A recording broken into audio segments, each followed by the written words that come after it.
Part 1. The Edge of the World. In the spring of 1943, there was a place so remote that most Americans had never heard of it. A wind-swept island at the very end of the Aleutian chain, where Alaska reaches toward Asia across the grey waters of the North Pacific. The island was called Attu. Today, we're going to tell the story of a battle fought there. A battle that has largely disappeared from our collective memory, despite involving thousands of American soldiers and taking place on American soil. It was the only land battle fought in North America during World War II, and yet few people know it happened at all. This is a story about cold, about isolation, about young men fighting in a landscape so harsh that the environment itself became an enemy. But more than anything, it's a story about people, caught in circumstances they could never have imagined, doing their best to survive. Let's begin at the beginning. The Aleutian Islands stretch like a broken necklace across the North Pacific, connecting Alaska to the Kamchatka Peninsula of Russia. They are volcanic islands, born of fire, shaped by wind and water, into something primordial and unwelcoming. Attu is the westernmost of these islands, closer to Tokyo than to Washington, D.C. Before the war, fewer than 50 people lived on Attu. They were Aleots, indigenous people who had made these harsh islands their home for thousands of years. They knew how to read the weather, how to find food in an unforgiving environment, how to endure the constant wind that never seemed to stop. The island itself is about 35 miles long and 15 miles wide. Mountains rise from the sea, their slopes covered in tundra grasses that turn gold in summer and white in winter. There are no trees on Attu. Trees cannot survive there. The wind is too strong, the climate too severe. When the fog lifts, which is rare, you can see beauty in the starkness, the way light plays across the mountains, the deep blue of glacier-fed streams, the wildflowers that somehow bloom in the brief summer. But most of the time, Attu is shrouded in mist, battered by storms that sweep in from the Pacific without warning. This was not a place anyone would choose to fight a war. But war doesn't consult geography. Part 2. The Invasion. On June 7, 1942, 6 months after Pearl Harbor, Japanese forces invaded Attu. They also landed on the neighboring island of Kiska. These were the first and only parts of the continental United States to be occupied by enemy forces during World War II. The Japanese had several reasons for this operation. They wanted to establish bases that could threaten the American supply lines to the Soviet Union. They hoped to prevent any American invasion of Japan from the north. And perhaps most importantly, the invasion was meant to draw American attention away from Midway, where a much larger naval battle was about to unfold. The occupation of Attu happened quickly and without resistance. There were no American military forces on the island, only the small Aleut community and 2 American school teachers, a couple named Foster and Etta Jones. The Japanese soldiers who landed that June morning found themselves in possession of an island that offered little comfort. They established positions in the valleys, dug into the mountainsides, and began the long process of waiting. Waiting for orders, waiting for supplies, waiting for a strategic purpose that would never fully materialize. The Aleut villagers were rounded up and eventually sent to Japan, where they would spend the rest of the war in internment camps. Conditions in those camps were harsh. Many would not survive. The Jones couple was also taken prisoner, and they too would face brutal treatment. For nearly a year, Attu remained in Japanese hands. American forces knew the island was occupied, but retaking it wasn't an immediate priority.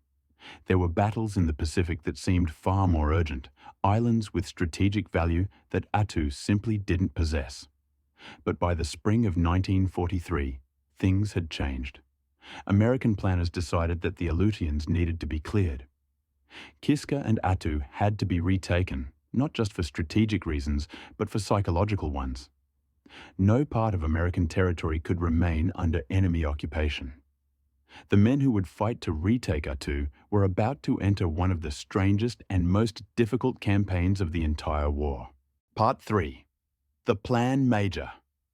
General Albert Brown was given command of the operation to retake Attu. He was a veteran officer, but like everyone involved in the planning, he had never fought in conditions like those the Aleutians would present. The plan was relatively straightforward, at least on paper. American forces would land at multiple points on Attu, encircle the Japanese defenders, and force them to surrender or be destroyed. Intelligence suggested there were perhaps 500 Japanese soldiers on the island. The actual number was closer to 2,500. The American force assembled for the invasion was substantial. More than 15,000 soldiers from the 7th Infantry Division would make the assault. Many of these men had been training in the Nevada desert, preparing for what they thought would be combat in North Africa. Instead, they found themselves heading north, toward a kind of cold they had never experienced. The Navy would provide support with battleships and cruisers. Air cover would come from bases on other Aleutian islands when weather permitted. Everything depended on coordination, on timing, on the hope that the plans made in warm offices would hold together when they met the reality of Attu. The invasion was scheduled for May 7, 1943. But from the very beginning, nothing went according to plan. The convoy carrying the invasion force encountered storms that scattered ships and delayed the landing. Soldiers who were already seasick from days at sea became more miserable as the transport ships pitched and rolled in heavy swells. Equipment broke loose.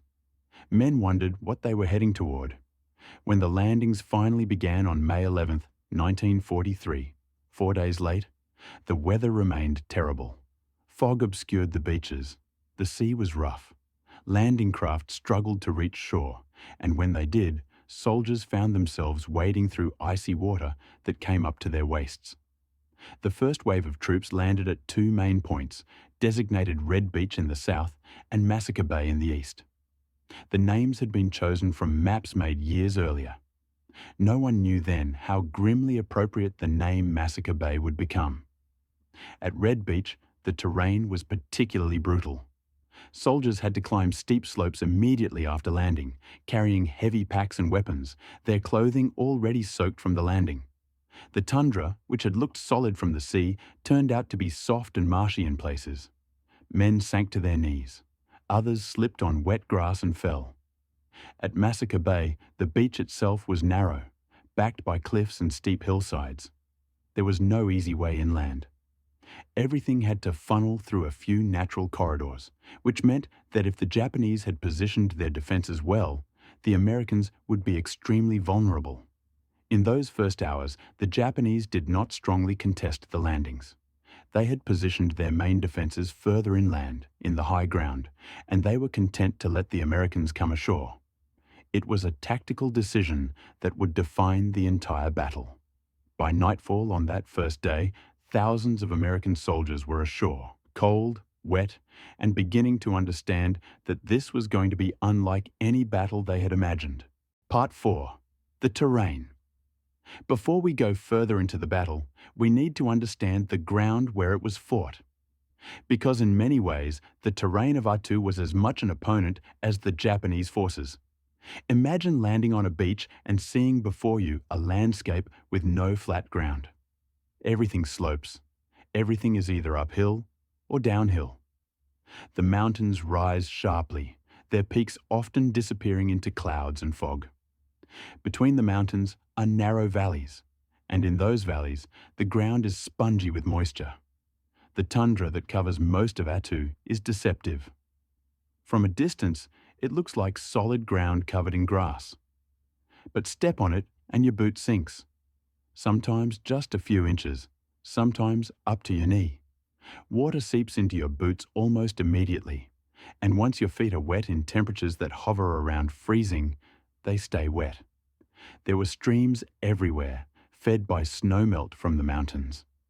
These streams were numbingly cold, often too wide to jump across, and they crisscrossed the valleys in patterns that made direct movement nearly impossible. Soldiers had to wade through them repeatedly, adding to the constant dampness that became one of the battle's defining characteristics. The wind on Attu is relentless. It comes off the Pacific with nothing to stop it, carrying moisture and cold. even in May, which counts as late spring, temperatures rarely rose above 40 degrees Fahrenheit. But the wind made it feel much colder. Wind chill was a term most soldiers had never heard before Attu, but they learned its meaning quickly. Visibility on the island was rarely good. Fog rolled in without warning, thick enough that you couldn't see 50 feet.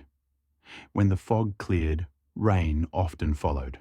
When the rain stopped, the fog returned. Clear days were so rare that soldiers remembered them years later as strange gifts, moments when they could actually see the battlefield and understand where they were. The Japanese defenders had spent nearly a year on Attu, and they had used that time to prepare positions that took full advantage of the terrain. They had dug bunkers into the hillsides, often connecting them with tunnels. They had positioned machine guns and artillery to cover the valleys and approaches. They had stockpiled what supplies they could and fortified positions that would be extremely difficult to assault. American planners had underestimated all of this. They had assumed the environment would be difficult, but not impossible. They had assumed Japanese positions would be visible and vulnerable to naval and air bombardment. They had assumed, fundamentally, that superior numbers and firepower would make the battle relatively quick. They were wrong on every count. Part 5. The First Days. The initial American strategy was to push inland from both landing beaches, link up the two forces, and then push the Japanese back into a smaller and smaller area where they could be destroyed or forced to surrender. But almost immediately, the American advance bogged down. The terrain made rapid movement impossible. Units became separated in the fog. Soldiers struggled to carry ammunition and supplies up steep, slippery slopes. Artillery pieces, which had been landed with great difficulty, couldn't be moved into effective positions. And then there was the cold. The wet cold that worked its way into everything. Soldiers had been issued winter clothing, but much of it was inadequate for Attu's conditions. The standard wool uniform would get wet and stay wet, never really drying in the constant moisture. Boots, which weren't waterproof enough, filled with water during stream crossings and couldn't be dried out. Some men had sleeping bags, but sleeping bags did little good when the ground itself was wet and there was no dry place to set up shelter. Within the first few days, soldiers began suffering from exposure. Trenchfoot, a condition where feet damaged by prolonged exposure to cold and moisture begin to deteriorate, started appearing. Some cases were severe enough that men had to be evacuated. Others tried to push through, knowing that their units were already short-handed. The fighting itself, in those first days, came in sudden bursts. An American patrol would advance up a valley or along a ridge and suddenly take fire from positions they hadn't seen. Machine gun nests concealed in the hillside would open up, forcing men to hit the ground and crawl for cover. Mortars would fall, their sound muffled by fog, giving no warning before the explosion. Japanese snipers were particularly effective. They had excellent positions in the high ground and could watch the Americans struggling through the valleys below. A single shot would ring out, a man would fall, and the sniper would disappear before anyone could locate him. American casualties mounted steadily, not just from combat, but from the environment. Men collapsed from exhaustion and hypothermia. The medical staff, working in tents that provided little shelter, struggled to treat wounds and exposure injuries with supplies that had gotten wet during the landing. By the third day of the battle, it had become clear that the quick victory planners had envisioned was not going to happen. The Japanese were not going to be easily dislodged. The terrain was going to make every advance a struggle, and the weather, always the weather, was going to make everything harder. General Brown, commanding from a ship offshore because there was no suitable command post on the island itself, began to revise his estimates. This was going to take longer than anyone had thought. Part 6. The men. Let's pause in our account of the battle to think about the men who were fighting it. Because this story isn't really about tactics or strategy. It's about people. The soldiers of the 7th Infantry Division came from all over America. Farm boys from the Midwest, city kids from New York and Chicago, men from the South and the West Coast. Most were in their late teens or early 20s. Many had never left their home states before joining the army. They had joined for different reasons. Some out of patriotism after Pearl Harbor, some because they were drafted, some for adventure, or because everyone else their age was going, or because it seemed like the right thing to do. None of them had imagined they would end up fighting on a remote island in the Aleutians. One soldier, writing home in a letter that would be delivered weeks later, described Attu as the loneliest place he had ever seen. Another wrote about the strange beauty of the mountains when the fog cleared, even as he described the misery of being constantly cold and wet. These letters, preserved in archives, give us glimpses into what the experience was like. There were officers who had trained for years for combat, but had never imagined conditions like these.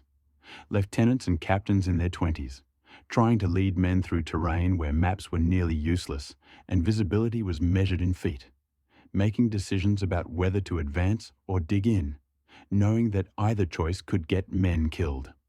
There were medics who worked under impossible conditions, treating wounded men in the open because there was nowhere else to take them, trying to prevent infections when everything was wet and muddy, watching men die from wounds that might have been survivable in a proper hospital, but not here, not in this cold. There were engineers who struggled to build roads, or at least passable trails, so that supplies could be moved forward. Men who worked with their hands in near-freezing temperatures, trying to make the impossible slightly less impossible. And there were the ordinary infantrymen, the privates and corporates who did the actual fighting, who climbed the hills carrying rifles and ammunition, who dug foxholes in the frozen ground, who lay in those foxholes through long nights, listening to sounds in the fog, never quite sure if what they heard was the wind or an enemy patrol. These men were not heroes in the traditional sense, though some would perform heroic acts. They were ordinary people doing an extraordinarily difficult job in one of the harshest environments on Earth. They complained about the cold and the food and the officers and the entire situation. They helped each other when they could. They kept going because there was nothing else to do. Part 7. The Grinding Advance. By May 15th, 4 days into the battle, American forces had pushed inland from both beaches but had failed to link up as planned. The terrain and Japanese resistance had kept the two American forces separated, each struggling to advance in their own sectors. In the southern sector, troops advancing from Red Beach were trying to push through a valley that led toward the high ground where Japanese defenses were concentrated. The valley was narrow, flanked by ridges that gave defenders excellent fields of fire. Every attempt to advance drew intense fire from positions that were difficult to spot and harder to destroy.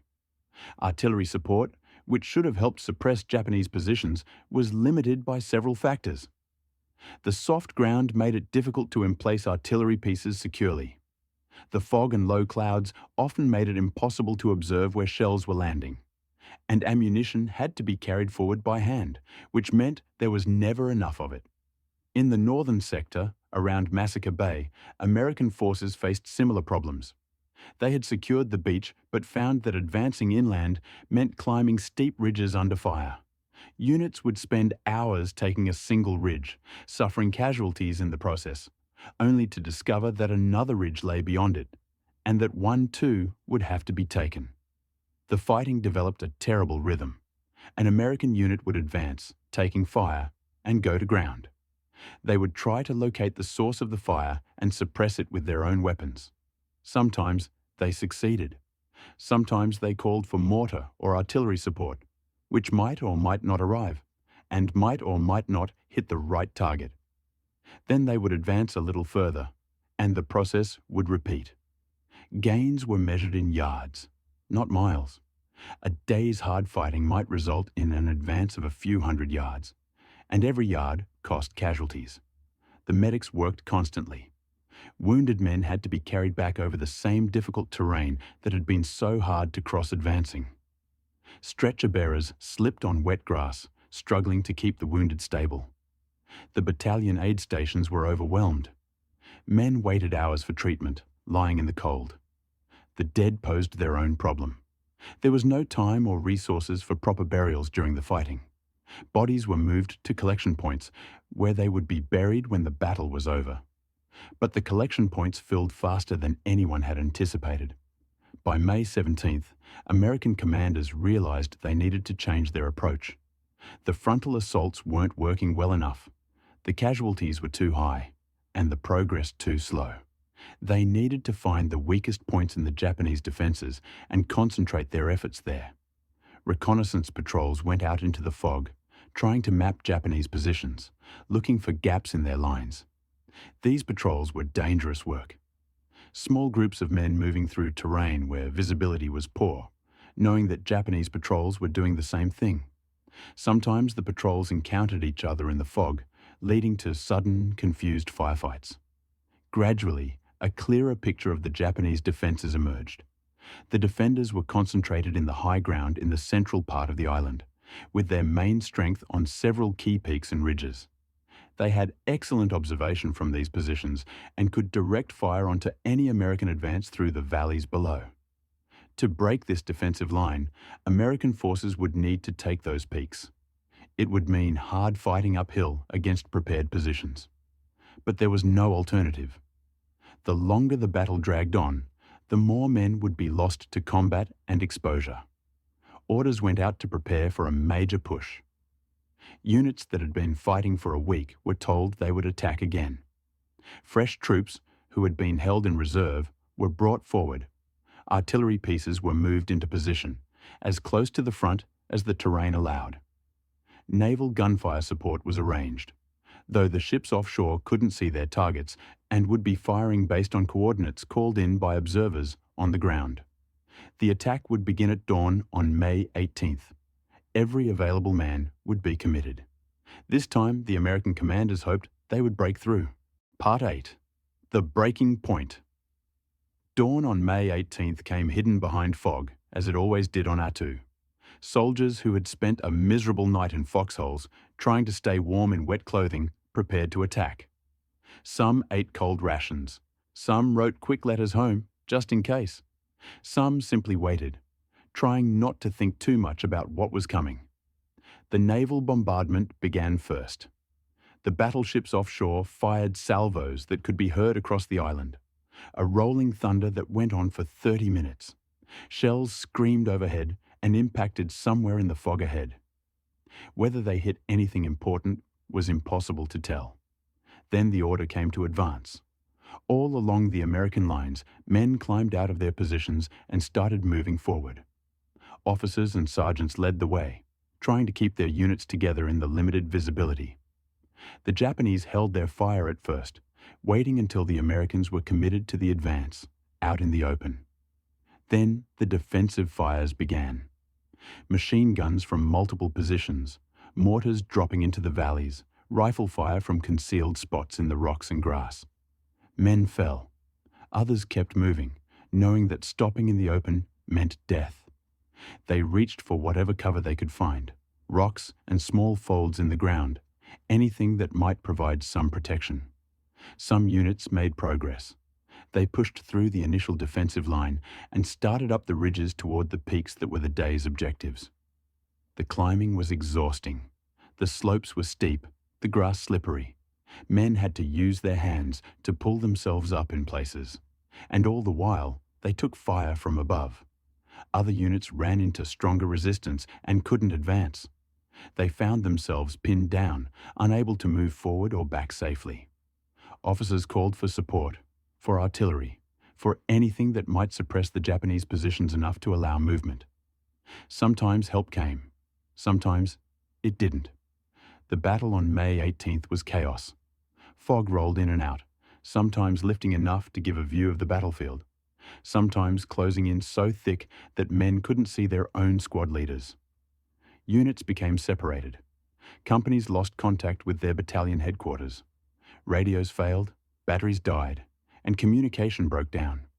But gradually, by sheer weight of numbers and determination, the American forces made progress. By afternoon, some peaks had been taken. The soldiers who reached the top of those peaks, exhausted and fewer in number than when they started, found Japanese positions that had been fought to the last defender. Bunkers had to be cleared, often with grenades and flamethrowers, a brutal close-quarters business. From the newly captured high ground, the Americans could see more of the battlefield. They could see where other units were fighting, could see the layout of Japanese defenses, could begin to understand the battle in a way that hadn't been possible before. But they could also see how much remained to be done. There were more peaks, more ridges, more valleys, and the Japanese were still fighting, still holding their positions, still making the Americans pay for every advance. Part 9. Attrition. The days after May 18th blurred together for the men fighting on Attu. Attack, take fire, advance a little, dig in, try to sleep, wake up cold and stiff. Attack again. The weather remained miserable. Rain fell more often than not. When it wasn't raining, the fog was so thick that visibility dropped to almost nothing. There were a few hours over the course of several days when the sky cleared enough for aircraft to provide support. Bombers flew over Japanese positions, dropping their loads on coordinates they hoped were accurate. Sometimes they were, sometimes they weren't. The American advance continued, but it was taking longer than anyone had predicted. The original estimate had been that Attu would be secured in 3 or 4 days. By May 20th, 9 days into the battle, the Japanese were still holding significant positions and fighting hard. Casualties mounted on both sides. For the Americans, the steady stream of killed and wounded was draining the infantry companies to dangerous levels. Companies that should have had 200 men were down to 100 or fewer. Some rifle platoons had been reduced to just a dozen men still able to fight. The exhaustion was becoming as much of a problem as the casualties. Men who had been in continuous combat for over a week, who had barely slept, who had been cold and wet the entire time, were reaching their physical and mental limits. Soldiers fell asleep while walking. Others simply sat down and couldn't be motivated to move. Officers and NCOs tried to keep their men going through force of will and example. They shared the same hardships, slept in the same wet foxholes, ate the same cold rations. Some proved to be excellent leaders under these conditions, finding ways to keep morale up and units functioning. Others struggled, unable to cope with the stress of combat and the responsibility for men's lives. For the Japanese defenders, the situation was even more desperate. They were running out of everything. Food supplies were nearly exhausted. Ammunition was critically low. Medical supplies were gone, so wounded men suffered without treatment or died from injuries that might have been treatable. And they knew, by this point, that there was no hope. No reinforcements were coming. No ships would evacuate them. The Americans had complete control of the sea and air around Attu.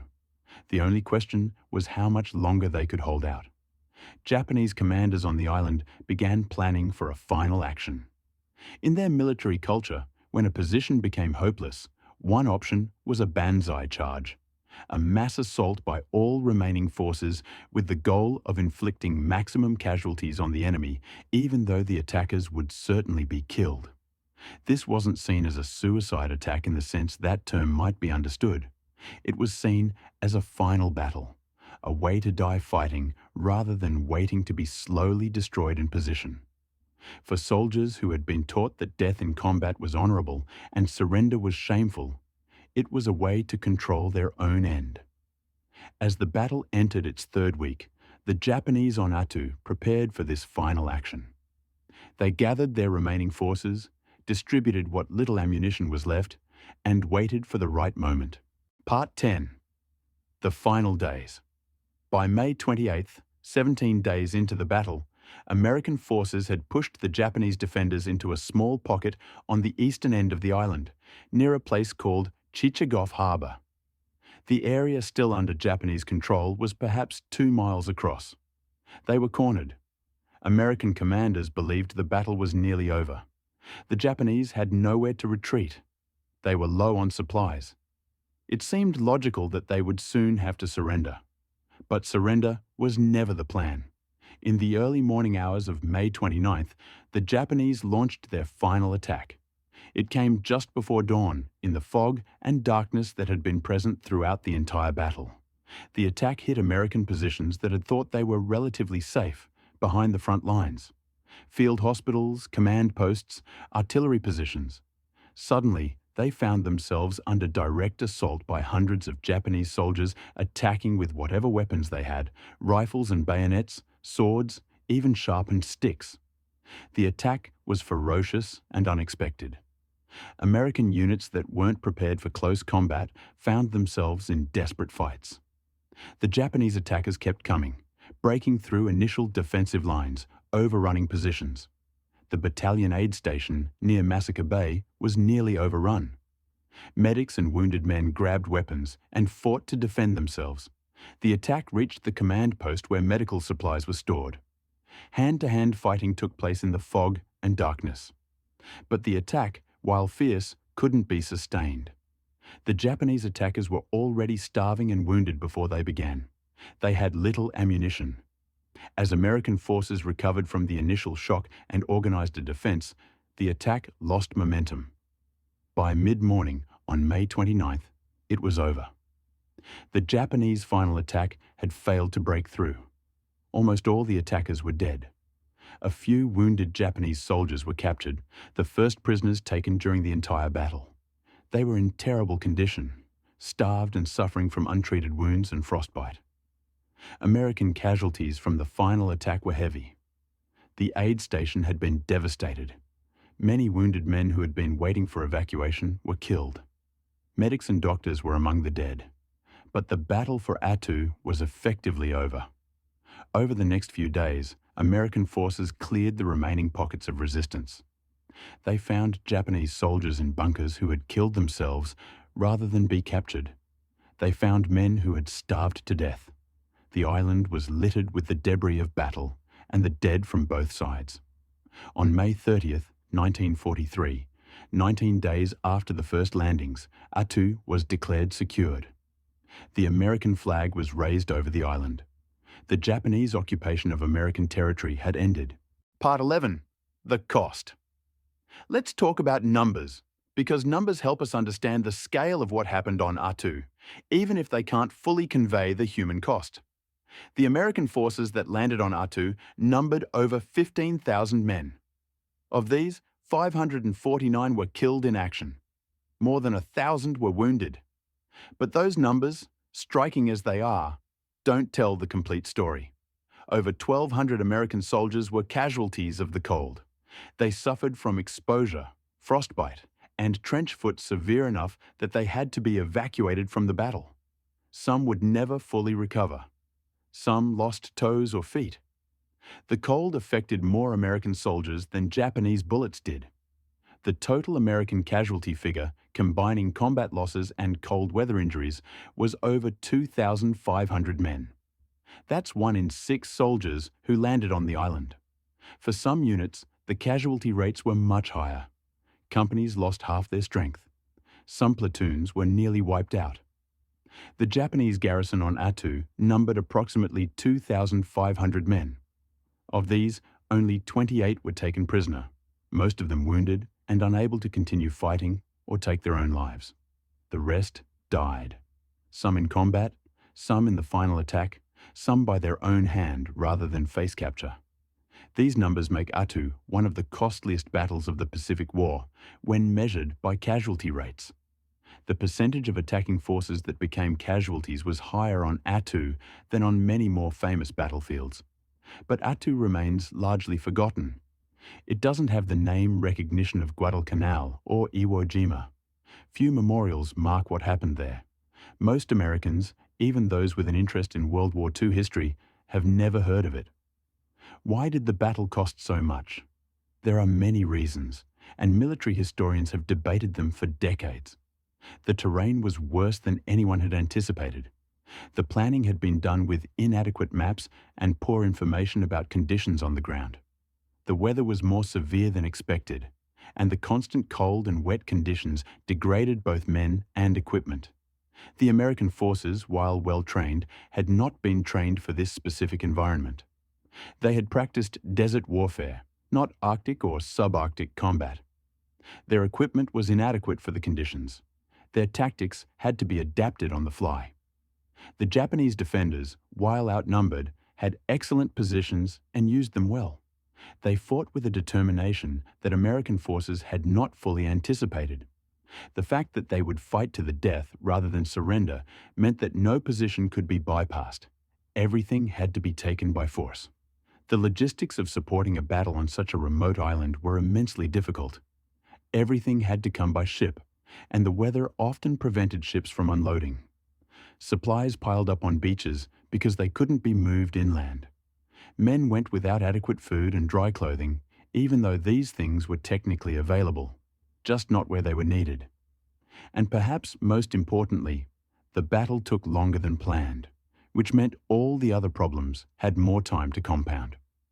If Attu had been secured in 3 or 4 days, as originally hoped, the casualty rate from cold weather injuries would have been much lower. But because the fighting dragged on for 19 days, exposure took an increasing toll. Part 12. Aftermath. After the battle ended, the work of dealing with the aftermath began. The dead had to be buried. The wounded had to be evacuated to hospitals in Alaska, and eventually to the continental United States. The island had to be cleaned up, made safe, and prepared for use as an American base. Burial details worked for days, interring the dead in makeshift cemeteries on the island. It was grim work, made harder by the condition of many bodies after nearly 3 weeks in Attu's climate. Both American and Japanese dead were buried, though in separate cemeteries. The Aleut villagers who had lived on Attu were not returned to their island. Most of them were still in Japanese internment camps, and many would not survive the war. When survivors were finally repatriated, they were resettled elsewhere in the Aleutians. Attu was considered too remote and too damaged to support a civilian population again. The island was developed as a military base, with an airfield and various support facilities, but its strategic value proved limited. By the time these facilities were completed, the war had moved on to other theatres. Attu became a quiet backwater, a weather station and waypoint for aircraft flying between Alaska and Asia. After the war, the military presence on Attu was gradually reduced and finally eliminated. The bases were abandoned. The airfield fell into disrepair. The island returned to its natural state, wind and weather slowly erasing the scars of battle. Today, Attu is uninhabited. No one lives there. It's occasionally visited by the Coast Guard or researchers, but for the most part, it sits empty at the end of the Aleutian chain, much as it did before the war. The cemeteries remain. The American dead were eventually exhumed and reburied elsewhere, most in the Fort Richardson National Cemetery in Alaska. But the Japanese cemetery is still there, overgrown and weathered, a quiet marker of what happened. For the men who fought on Attu and survived, the battle remained with them for the rest of their lives. In the immediate aftermath, they were told that their next mission would be the invasion of Kiska, the other occupied Aleutian island. The invasion of Kiska turned out to be anticlimactic. When American and Canadian forces landed there in August 1943, they found the island deserted. The Japanese had evacuated their garrison under cover of fog weeks earlier. The invasion force suffered casualties from friendly fire and booby traps, but there was no battle. After that, the veterans of Attu were sent to other battlefields in the Pacific. Many fought again on other islands, in campaigns that received more attention and recognition. But they carried with them memories of Attu, of the cold and fog, of friends lost, of the strange, harsh beauty of that remote island. Some spoke about it. Others kept their experiences to themselves, finding that people back home had never heard of Attu and didn't quite understand why a battle there had been necessary. It was easier sometimes to stay quiet. Veterans organizations eventually formed, bringing together men who had fought on Attu.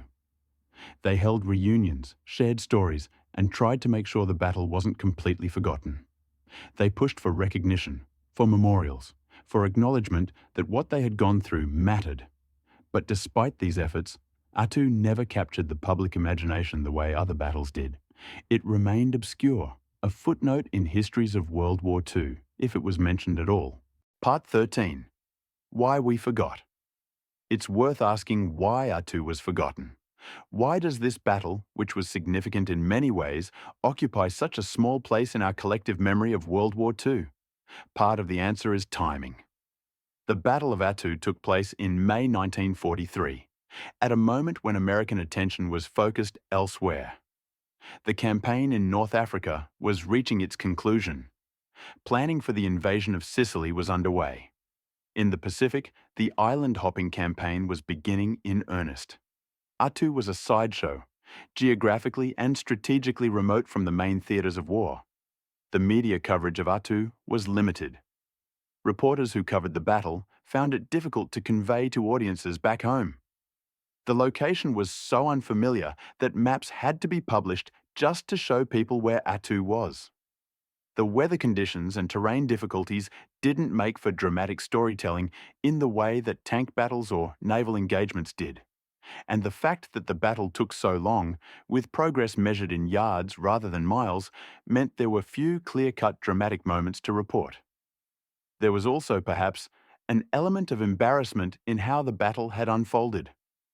American forces had outnumbered the Japanese defenders by more than 5-1, and yet it had taken 19 days to secure the island.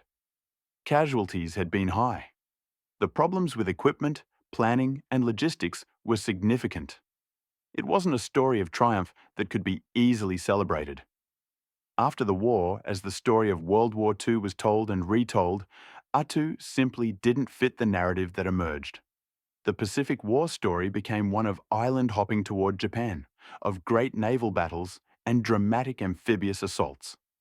Attu, fought on American soil at the edge of the world, didn't fit that pattern. The Aleutian campaign as a whole was sometimes called the Forgotten War, and within that forgotten campaign, Attu was perhaps the most forgotten battle. But there's another reason for the forgetting that's worth considering. Attu was a battle without clear villains or heroes in the way we often like our war stories. Both sides suffered terribly. Both sides showed courage and endurance. The enemy was as much the environment as it was the opposing force. This kind of story, where suffering is shared and the victory is complicated by the cost, doesn't always sit comfortably in national memory. We prefer stories with clear moral lessons, with heroism that is uncomplicated, with victories that feel triumphant rather than exhausting. Attu was exhausting.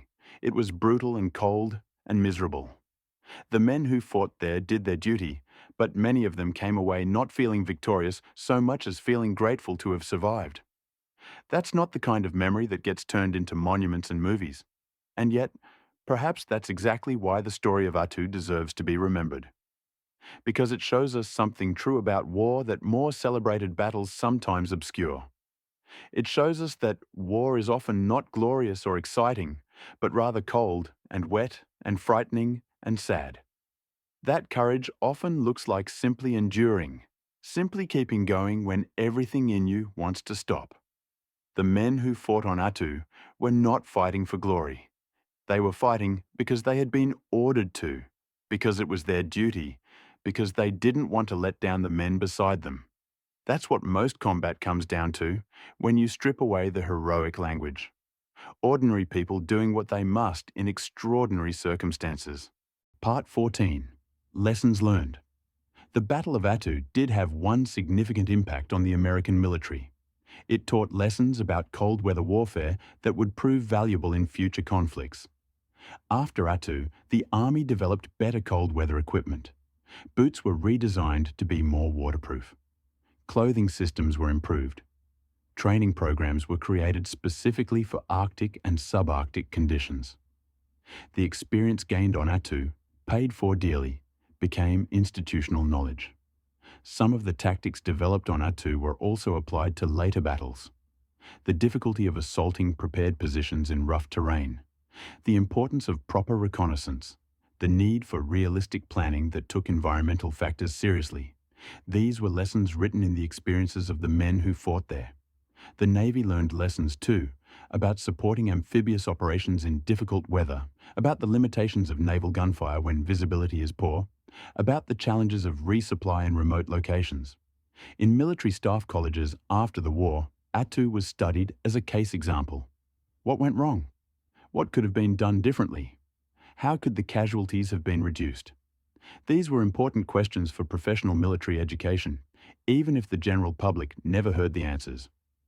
But perhaps the most important lesson from Attu wasn't a military one at all. It was a reminder that geography matters, that environment can be as deadly as enemy fire, that there are places on Earth where human beings simply don't belong, and if you send them there anyway, you'd better be prepared for the consequences. Attu was one of those places, and the men who fought there learned that lesson in the hardest way possible. Part 15. The Japanese Perspective. Throughout this story, we've touched on the Japanese experience on Attu, but it's worth taking a moment to consider their perspective more fully, because they too have a story worth remembering. The Japanese soldiers who occupied Attu in June 1942 found themselves in a strange situation. They had successfully taken American territory, something that gave them a certain pride. But they were also stranded on an island that offered nothing but hardship. The winter of 1942-43 was brutal. Temperatures dropped well below freezing. Snow covered the island. The wind was relentless. Supply ships tried to reach Attu but were often turned back by American submarines or bad weather. Food ran short. Men survived on reduced rations. Some Japanese soldiers on Attu kept diaries, though few of these survived the battle. Those that did, recovered later from bodies or battlefield positions, speak of hunger, cold, and a growing sense of isolation. They wrote about missing home, about hoping for relief or evacuation that never came. When the American invasion began, many Japanese soldiers may have felt something like relief. At least now there would be an end. The waiting was over. They could fulfill their duty, could fight the battle they had been preparing for. The Japanese defense of Attu was tactically sound. With limited resources, the defenders held off a much larger force for 19 days. They used the terrain brilliantly. They made the Americans pay dearly for every advance. From a purely military perspective, their performance was impressive. But they were doomed from the start, and they knew it. No help was coming. They were outnumbered and outgunned. The only question was how long they could hold out, and how many Americans they could take with them. The final banzai charge was not, as it's sometimes portrayed, an act of insanity. It was a choice made within the context of their military culture and circumstances. Rather than die slowly, position by position, they chose to die quickly, all together, in one final attack. Within their worldview, this made sense. We should remember that the Japanese soldiers on Attu were also young men, far from home, doing what they believed was their duty. They suffered terribly. They died in the cold. Many of their bodies were never identified, never returned to their families. In Japan, Attu is also a largely forgotten battle. The war in the Pacific had so many battles, so many losses, that Attu is just one among many. But for the families of the men who died there, it's not forgotten. Mothers who lost sons, wives who lost husbands, children who lost fathers, they remember. After the war, efforts were made to return Japanese remains from Attu to Japan. Some bodies were recovered and repatriated, but many remain on the island still, buried in the Japanese cemetery or scattered in the hills where they fell. In the 1950s and 60s, Japanese veterans groups began organizing trips back to Attu, similar to what American veterans were doing. These visits were difficult, requiring special permission since the island was still used by the American military. But some former soldiers made the journey, returning to the place where they had fought, paying respects to fallen comrades. These visits were, by all accounts, emotional experiences. Men in their 40s and 50s, standing on the cold beaches or climbing the hills they had defended as young soldiers, confronting memories that had never really left them.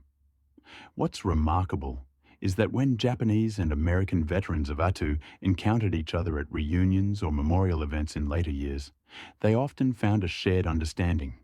They had both been through something that people who hadn't experienced it couldn't fully comprehend. The enmity of war had faded, leaving behind a mutual recognition of shared suffering. This doesn't mean the war didn't matter or that the reasons for fighting weren't real and important. But it does mean that at the human level, the men who fought on both sides of Attu had more in common with each other than they did with people who had never experienced combat. Part 16. The Island. Today, Attu today is one of the most remote and rarely visited places in the United States. There are no regular flights there, no ferry service, no tourist facilities. The only way to visit is by special arrangement, usually with the Coast Guard or on occasional scientific expeditions. The weather remains as harsh as it was in 1943. The wind still blows constantly. Fog still shrouds the island more often than not. In winter, snow covers everything and temperatures drop to bitter levels. In summer, the temperature might reach 50 degrees on a good day.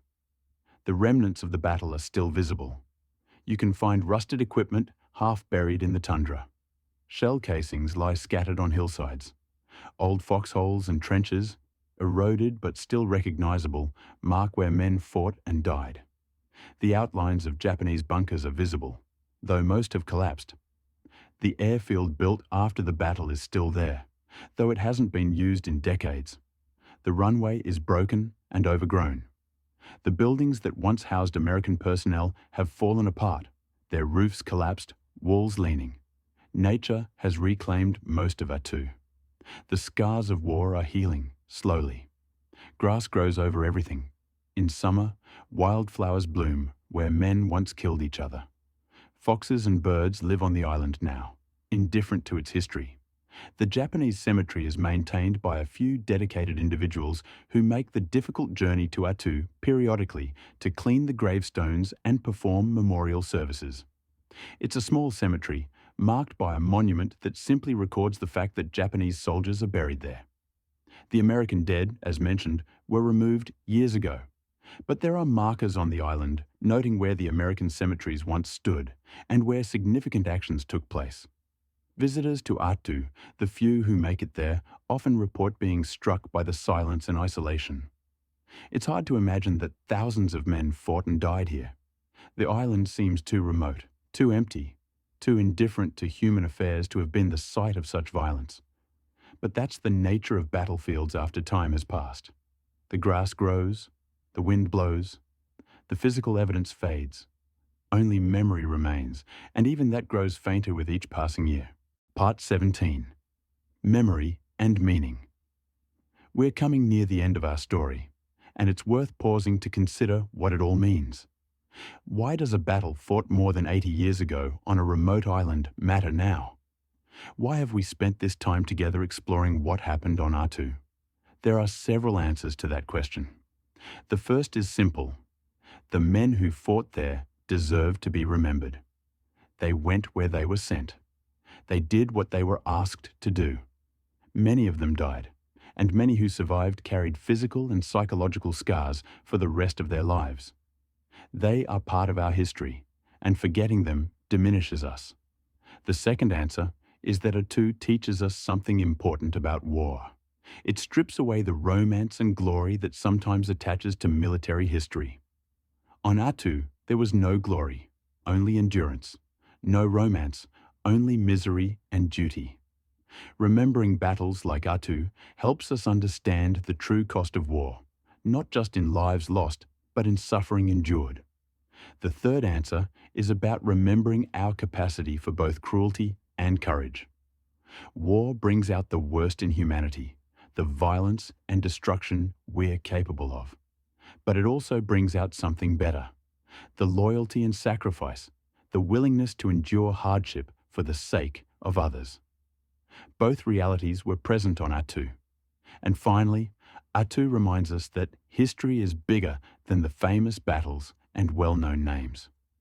For every Normandy or Midway, there are dozens of smaller battles that were just as real to the people who fought them. History happens everywhere, not just in the places we choose to remember. Every veteran of Attu carried away different memories and drew different conclusions. Some were proud of what they had accomplished.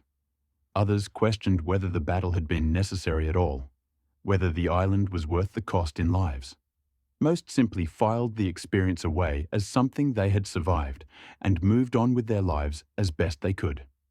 In the decades after the war, as veterans aged and began to die, the urgency of remembering Attu increased for some.